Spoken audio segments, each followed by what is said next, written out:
One woman who can take that position, ask yourself, what can stop me from doing that? Because now I'm the same as that person. So if we do have those models who can mentor women, I think people can be motivated to take up leadership positions.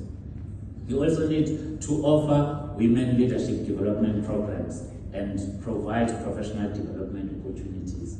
For instance, wherever you meet, invite people to provide you with leadership development programs, so that will have courage and strength and dedication and commitment, which is high time that I need to take the leadership position, because you've been given these tools to lead.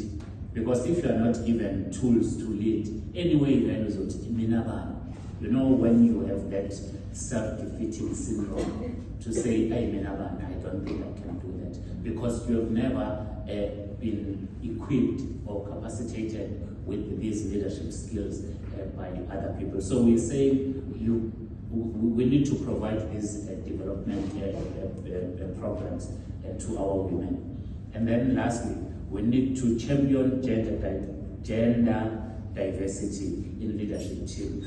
What we have noticed, colleagues, when you form teams sitting, let us organize this and that, that are leading.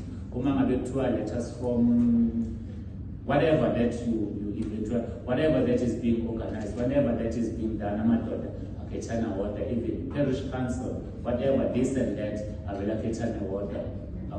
you'll find that there's a team of males they are leading. We need to break that thinking, colleagues.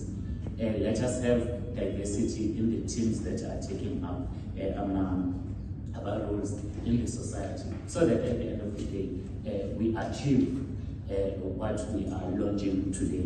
Lastly, colleagues, I just want to close by quoting Umama Albert Sisulu.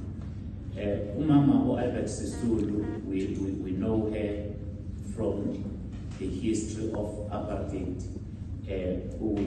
when things were tough, she is one of the women who stood up. But she stood up. She said, women are the people who are going to relieve us from this oppression and depression. That was during the tough times, but she was able to stand up. So Nina Njengamanje, we're no longer in that period where we've got difficulties around us. Njengamanje, the ground is fertile for women to stand up and take up leadership roles. Thank you so much.